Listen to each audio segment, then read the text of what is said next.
Finland was once a quiet European country with cold climates, dense forests, and limited resources, not with a large population, no huge market, and struggling with long-term economic challenges. But today, this same Finland is counted among the most developed, happy, and stable countries in the world. How did a country that was once dependent on agriculture and timber become a powerhouse of high-tech industry and digital economy today?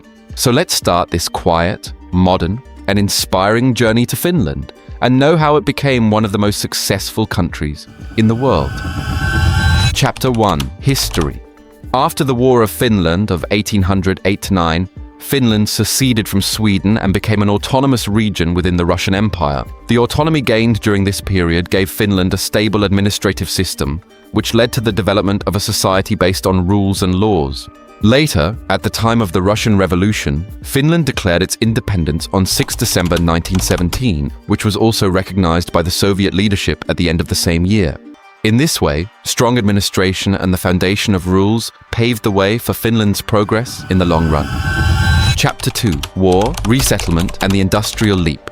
The war proved to be a very difficult but important turning point in the economic story of Finland. The Winter War took place in 1939-40, in which the Soviet Union attacked, but Finland retained its independence. This was followed by the Continuation War of 1941-44, and finally the Moscow Armistice in 1944, which ended the war but put a huge economic burden on the country.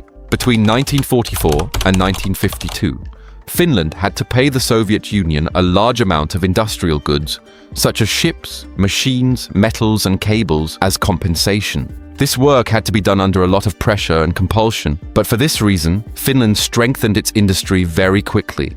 At the same time, institutions like the VTT Technical Research Center of Finland were also formed in 1942, whose work was to support technical research and industry. Chapter 3. From the forest to the factories. Finland created exports as its biggest source of income after the war. Even today, Finland is considered a trade-dependent country. That is, its economy is largely dependent on selling goods to other countries. Its main exports in 2024 included items such as chemicals, machinery, metals, forest products, and electronics. Finland's greatest strength has been its forests. A large part of the forest industry here is exported to foreign countries. Earlier, it was limited to just paper, but gradually it became a big value chain, which also included pulp, packaging, wood products, and bio-based innovations. That is, Finland took full advantage of its natural resources and turned them into a strong industry. Over time, the share of agriculture remained very low, the industry remained a little stable, and services increased the most. Today, the bulk of Finland's earnings come from technology, design, finance, and other high-value services. Chapter 4. The Nordic Welfare Model. Finland's Nordic welfare model is based on the idea that if people pay more taxes, they should also get the best benefits in return.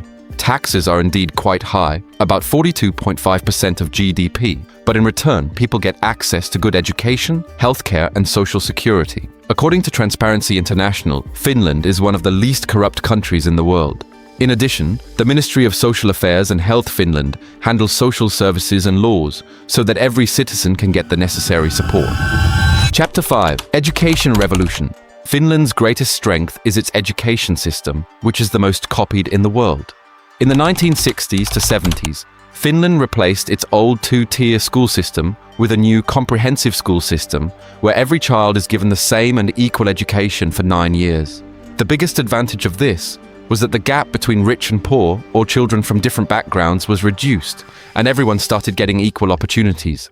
A master's degree is required to become a teacher in Finland. That is, teaching is considered a very respected and professional career here. This is the reason why the quality of studies is very high there. This education system created a skilled workforce, helped in the adoption of new technologies, and increased trust in society. Chapter 6. Labor and the Politics of Consent. Here, a special method is adopted called collective bargaining. That is, workers, companies, and the government sit together and decide wages, rules of work, and facilities by mutual consent. The unique feature of this model is that it does not run on low wages, but is based on high wages and high productivity. Meaning, if people are to be paid more salaries, then they will also have to be made more skilled and productive. Therefore, both companies and systems in Finland emphasize training, skill development, and the adoption of new technologies together. This is why whenever economic difficulties arise, the government, companies, and employees come together to find a solution instead of having big disputes.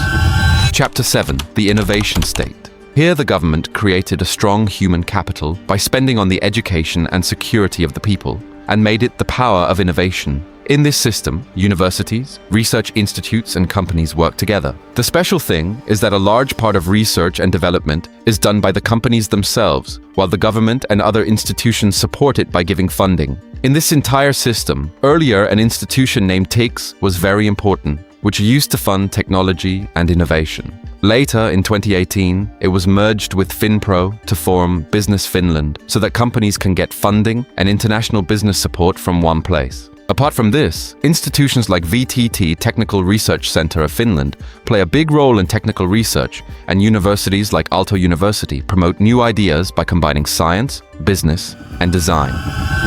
Chapter 8: Nokia and the ICT Boom. Nokia was the biggest name in bringing Finland to recognition in the world of technology in the 1990s to 2000s. Nokia was a pre-existing company, but its real rise came when it made rapid strides in the mobile and ICT, information and communication technology sector.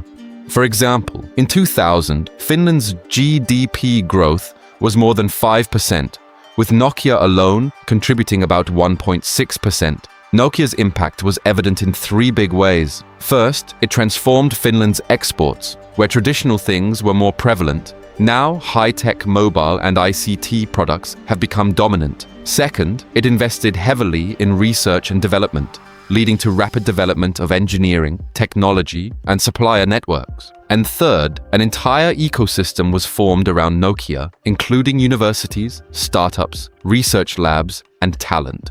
But the most important thing is that Finland did not allow its entire economy to depend only on Nokia.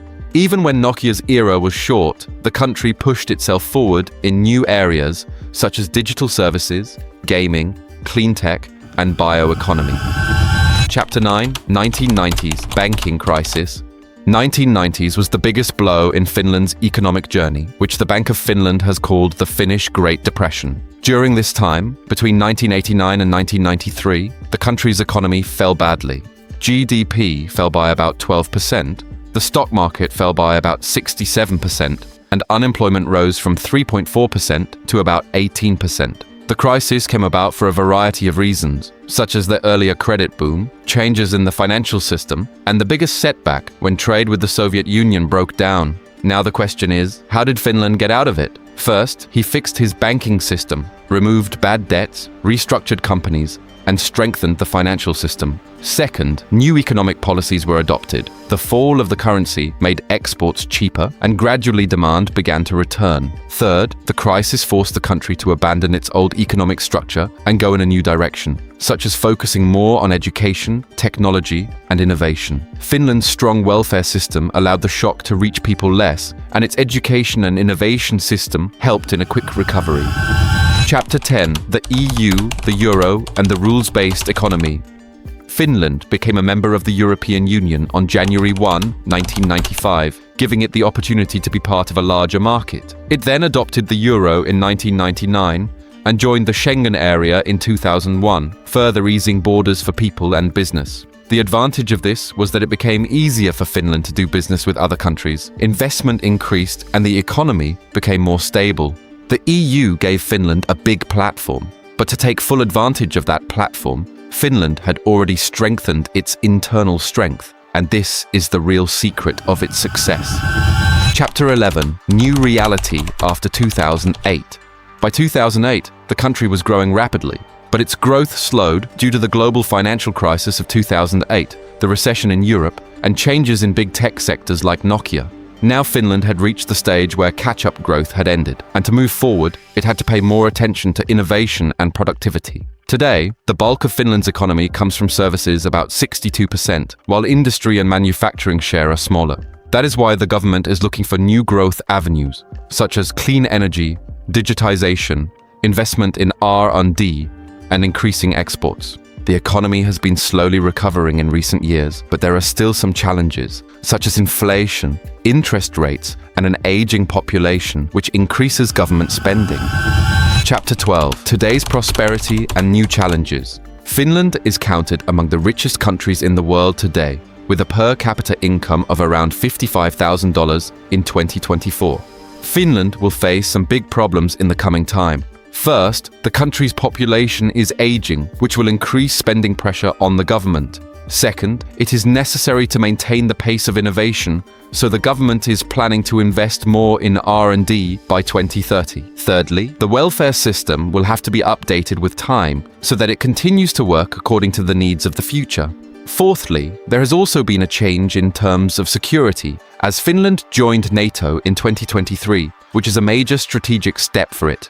Finland's success came because it changed and improved itself in the face of every difficulty, be it war, economic crisis, or changes in technology. That is why it remains a strong and developed country even today. If you enjoyed this enlightening journey, don't forget to like and subscribe to the video.